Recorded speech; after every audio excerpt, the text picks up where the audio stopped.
Vamos a hablar de Roma y el calendario.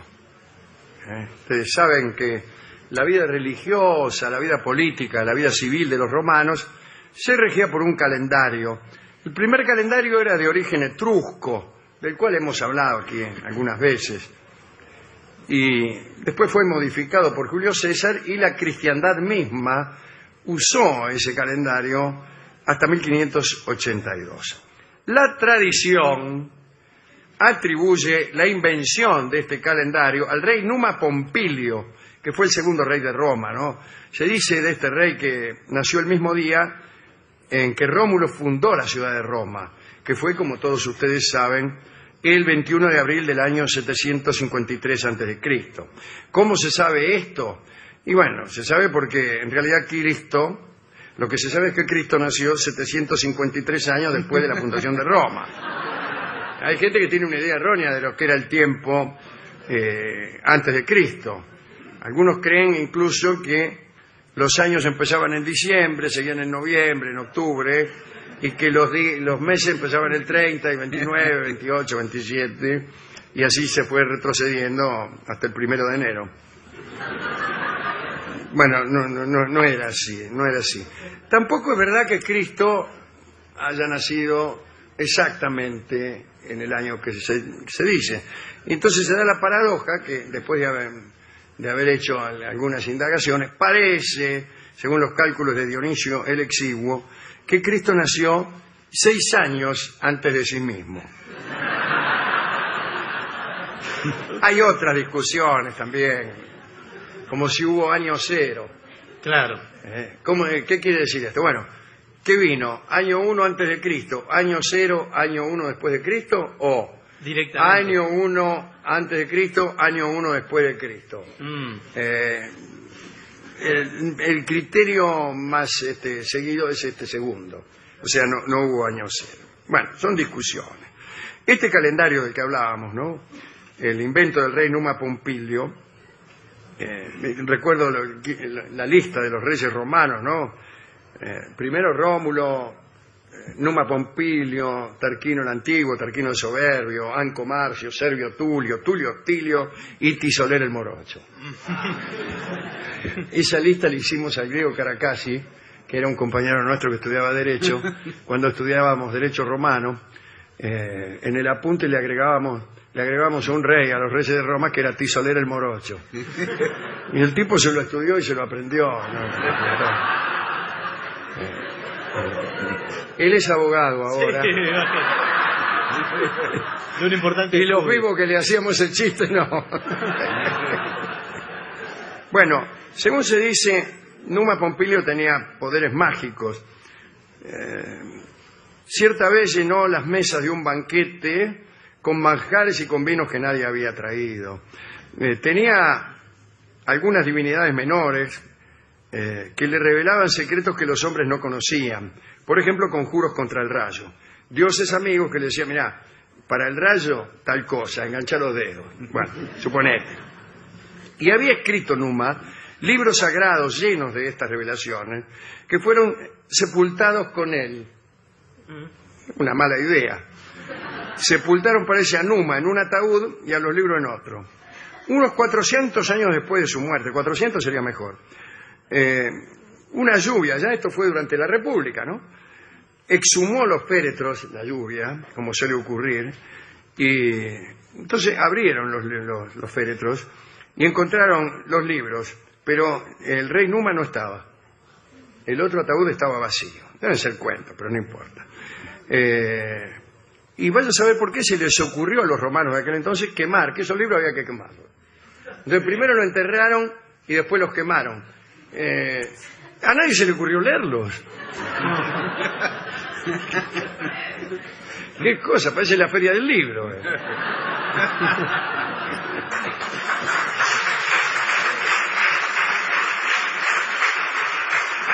Bueno, este calendario de Numa tenía elementos solares, elementos lunares, quizá aportados por los etruscos, cuyos sacerdotes ayudaron a ordenar este calendario. Los etruscos todavía estaban allí en tiempos del rey Numa, ¿no? Hay una obra que nos ayuda a recuperar ese calendario, que era además una agenda, que es lo que más interesa al calendario. El calendario no tanto los días, era una agenda que decía los días que eran buenos para hacer negocios, los días que eran malos, días fastos, días nefastos. Y hay un libro de Ovidio, un autor muy transitado en este programa, recuerden ustedes la Metamorfosis de Ovidio, y este es Los Fastos. Es un largo poema de 4.772 versos, que aprenderse de memoria ya es una cosa, ¿no? Y ahí se describen día a día las festividades romanas de la primera mitad del año. Llegó hasta la mitad Ovidio. Impresionante lo que hubiera sido todo el año. Sí, claro. Bueno, hubiera durado bastante más. En los tiempos primitivos, los romanos tenían un año de 10 meses. Solo 10 meses, desde marzo hasta diciembre. E ignoraban 2 meses que no tenían nombre, meses muertos. Entonces empezaban en marzo, que era el mes dedicado a Marte, que era por otra parte el padre de Rómulo, Marte, ¿no? El fundador de Roma. Después venía Aprilis, que venía de aperire, de abrir, la tierra se abre en ese mes en el hemisferio norte. Después venía Mayo, que estaba dedicado a Maya, una antigua diosa, que parece que andaba con Vulcano, el dios del fuego, que no tiene que ver con la griega Maya, la madre de Hermes, bueno, todas esas cosas. Junio era tal vez dedicado a la diosa etrusca Iuni, ¿no? O tal vez a Juno, la forma romana de Hera, la mujer de Júpiter. Después venían los numerales, quintilis, sextilis, que ya en época del imperio, quintilis fue julio, por Julio César, y sextilis agosto, por Augusto, y después septiembre, octubre, todos los que ya conocemos. Ahora bien, los etruscos hicieron una innovación, se introdujeron enero y febrero, que le dieron vida a los meses muertos, ¿no? Enero estaba dedicado a Jano, el dios de las dos caras, Januarius. Yo no sé si es que una miraba para atrás y otra para adelante, que no solo quería decir que examinaba al mismo tiempo el porvenir del pasado, sino que era el dios que examinaba las cosas viéndolas desde diferentes ángulos. Es una especie de Ortega y Gasset avant la lettre. Entonces era el dios de la evaluación consciente, de la reflexión. Bueno, pero era también Jano, mirá qué lindo esto, el dios de las puertas. Sí. Y lo ponían siempre una imagen arriba de las puertas. En época de guerra el templo de Jano estaba siempre abierto, porque decían que Jano ayudaba en la guerra, pero bueno, cada vez que había una puerta metían una imagen del dios Jano. Bueno, no importa. Después el otro mes era Februbus, un dios de los muertos, identificado luego con Hades. Ahora bueno, ¿cuál es el lío acá? Fíjate, mayo, marzo, quintilis y octubre eran de 31 días, febrero 28 y lo demás 29. Total 355, macho. Te faltan 10. Claro, seguís así, van pasando los años y a vos te dan las vacaciones para ir a Mar del Plata mientras cae la nieve. Sí. Ahora bien, para cubrir la diferencia, de cuando en cuando, por decreto, se intercalaba un mes, por decisión del gobierno. Y el mes ese lo ponían entre el 23 y el 24 de febrero. ¿Vio cómo es el gobierno? Venía el 23 de febrero, después venía un mes, y después venía el 24 de febrero. Se armaban unos líos. Pero sí. Con los sueldos. Nos vemos mañana. Calculá. Bueno, el encargado de decidir esto, vamos a poner un mes que venimos atrasados, era un funcionario que estaba en relación con el calendario, que era el pontífice. La palabra pontífice quiere decir en realidad un tipo que hace puentes. Era un cargo que al principio señalaba un tipo que hacía puentes, pero después cualquier cosa hasta llegar ahora. Julio César era pontífice máximo y era responsable del calendario, y un día dijo, bueno, el calendario viene mal. Y encargó a un matemático griego, Sosígenes, la confección de un calendario basado en el calendario egipcio.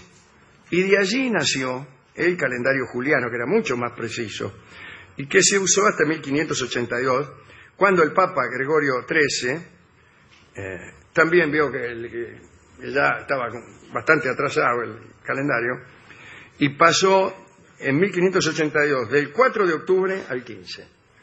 Hoy 4 de octubre, mañana 15 por decreto del Papa. Justo ese día, el 4 de octubre de 1582, murió Santa Teresa de Jesús, que murió el 4 y fue enterrada el 15. Sí. Qué mala Pero suerte. usted sabe que se armaron muchas cosas graciosas. En algunos países, el calendario antiguo, países que no dependían del Papa, se siguió usando. Entonces había en el occidente 2 fechas. Y esto en algunos países fue hasta bien entrado el siglo XX. En Rusia recién se utilizó el nuevo calendario con la revolución. Y cuenta Vladimir Nabokov que cuando él era chico, una familia muy afrancesada, pero que vivían en Rusia, y le festejaban 2 veces el cumpleaños. Una vez con el calendario juliano y otra vez con el gregoriano. Se suele decir que Shakespeare y que Cervantes murieron el mismo día. En realidad no, porque en Inglaterra todavía estaban El otro calendario. utilizando el otro calendario, así que no murieron el mismo día. Bien, hay un detalle lindo que es los meses lunares que usaban los romanos, los meses, ¿no? Tenían 3 puntos. El primero se llamaba calendae, que era el primer día del mes. Y de allí viene la palabra calendario, ¿no? O sea que las calendas de un mes eran el primer día. Las viejas solían usar, hasta no hace mucho, el dicho para las calendas griegas. Este te va a pagar para las calendas griegas. Y las calendas griegas eran un oxímoron, porque los griegos no tenían calendas, y sí los romanos. Pero ese era un dicho de viejas romanas, que ya no hay. Después, una de las invenciones de este nuevo calendario juliano eran los días agregados cada 4 años. Y entonces no lo ponían el 29 de febrero, no inventaban el 20, sino un día que también estaba entre el 23 y el 24 de febrero. Ahora, si calendae era el primer día de cada mes, 23 de febrero era el 6º día antes de las calendas. Y si después del 6º día antes de las calendas ponías otro día más, era que había 2 días sextos antes de las calendas. Es decir, era un día bisexto. Y por eso ese día supernumerario da nombre al año que lo contiene, que es bisiesto, ¿no? Bueno, todas esas cosas tenía este calendario. Había días que se llamaban fasti, fastos, durante las cuales se podían hacer negocios, otros nefastos, que no todos de mal agüero como se cree ahora, ¿no? Pero en los que no se hacía mucho. Había incluso días mixtos, que eran a la mañana fastos y a la tarde nefastos, como sabe cualquiera, ¿no? Y ahí estaban todas las fiestas, que eran obligatorias, la fiesta de los escudos, había fiestas el 14 o el 15 de mayo, había una procesión que iba a buscar unos muñecos y lo tiraban al río, creyendo que de este modo libraban a la sociedad de muchos males. Había unas fiestas en diciembre que se llamaban Saturnales, que ahora nosotros llamamos Navidad. Bueno, bien está haberse acordado de este calendario romano, que no solo era una manera de organizar la vida política, sino que era una agenda, una forma de saber cuándo se podía y cuándo no se podía hacer algo. Y también era una forma de vaticinar, al decir que ciertos días eran propicios y otros no. Bueno, esta es una forma de vaticinio. El martes no te cases ni te embarques es una forma de vaticinio. Cuando pienso en a quién dedicar esta pequeña recordación, se me ocurre pensar en los 2 personajes históricos cuyo homenaje es más prolongado, que son Julio César y Octavio Augusto, que todavía se llaman así hoy los meses, ¿no? Y siendo como soy yo uno de los que creen que el calendario es el tiempo, me temo que el calendario es para el alma una metáfora, y particularmente una metáfora de la espera. El calendario está relacionado con la espera. ¿Qué es lo que hace un tipo cuando está en cana? Sí, Sino cuenta los días. hacer él su propio calendario, lo escribe en la pared, ¿no? Marcando rayitas. ¿Para qué consulta uno con más frecuencia el calendario sino para saber cuánto falta para que algo suceda, ¿no? Y yo creo que así como los romanos señalaban en cada día si es que era propicio para los negocios o si no lo era, los calendarios que nos regalan los tintoreros, que son los que han reemplazado a los pontífices en el cuidado del calendario, ahora son los tintoreros, ¿no? Por favor. Deberían hacer constar cuándo van a ocurrir las cosas que esperamos que ocurran. Y así cada año podíamos consultar, bueno, aquí te va a pagar tu cuñado, aquí sucederá esto, aquí lo otro. Pero bueno, también podría decirse que esperar es engañoso, que en cada espera hay una trampa, que esperar desgasta y que los sucesos son a veces como sombras fugitivas, que como la zanahoria que tienta al burro va engañando al hombre esperanzado, ¿no? Digo, en vista de esta última consideración, yo decretaría la anulación del calendario y haría la experiencia de una vida sin calendario. Y no me vengan ahora con que esto se parece a esas cosas que dicen la gente que lee El Principito, ¿no? Y que quema sahumerios en la casa y que dicen que ellos no tienen reloj porque viven libremente. No. Es la experiencia de saber qué podría ocurrir en un mundo donde nada esté sujeto a los acontecimientos futuros. ¿Y quieren que les diga qué ocurriría? Pues la civilización se desbarrancaría, porque no hay una sola cosa que hagamos que no tenga su punto de apoyo en el futuro, que no sea mirando hacia adelante, que no sea atando la soga por la cual nos deslizamos a algo futuro de lo que hacemos depender nuestro presente. No hay otra cosa que esperanza. La esperanza de cobrar el sueldo a fin de mes, la esperanza de convertirse en un abogado si es que uno estudia, Dios mío. Comprar un cinturón para que luego los pantalones no se nos caigan. Hay una entropía del alma que tiende hacia el futuro. Vivimos, decía Ortega, como el arquero de Racing, inclinado hacia adelante, inclinados hacia el futuro, ¿no? La justicia la proyectamos hacia el futuro y hasta diría yo que nuestro cuerpo se prepara para el amor, para una instancia futura. Nuestro cuerpo adivina lo que va a pasar, a veces.